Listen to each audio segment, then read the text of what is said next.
Alors à peine l'encre de l'accord historique signé à Washington devant le président Trump par Paul Kagame et Félix Tshisekedi était-elle sèche que les combats ont repris de plus belle, notamment dans la région du Sud Kivu, frontalière avec le Rwanda et le Burundi. Les rebelles de l'AFC M23, soutenus par le Rwanda, ont repris notamment la ville stratégique d'Uvira. Alors Kigali et Kinshasa s'accusent mutuellement d'avoir violé l'accord. D'après vous, est-ce un accident que l'action militaire a repris dès l'accord de paix signé? Non, c'est pas un accident, c'était prévisible.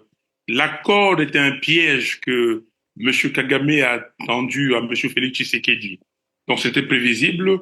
M. Kagame, voyant les sanctions européennes, les sanctions américaines depuis début janvier et la résolution 2773, donc il a voulu essayer de se sortir de toutes ces sanctions et de cette résolution des Nations Unies. Donc, il a poussé Tshisekedi à un accord qu'il ne pensait pas et qu'il n'avait pas, comment dire, dans sa tête.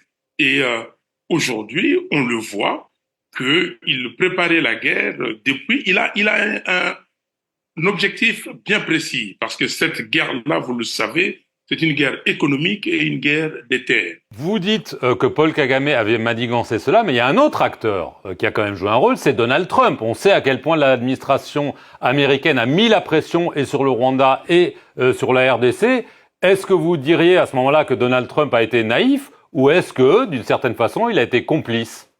Non, je ne dirais pas qu'il est complice, il a été complice. Je dirais simplement que Donald Trump voulait signer son accord de partenariat stratégique RDC-USA et ça, il l'a eu et il voulait certainement faire avancer les choses, mais il n'est pas dans le cœur de M. Kagame parce que la crise que nous qualifions de crise sous-régionale, parce que cette est une crise internationale. Cette crise comprend plusieurs pays. Il y a le Congo, notre pays, il y a le Rwanda, il y a l'Ouganda, il y a les Burundi. On pourra dire même qu'il y a la Tanzanie. Donc c'est une crise sous-régionale et Monsieur Trump, le président Trump, a certainement eu la bonne volonté de faire arrêter les choses, mais Monsieur Kagame, dans son hégémonie, ne pensait pas comme les autres.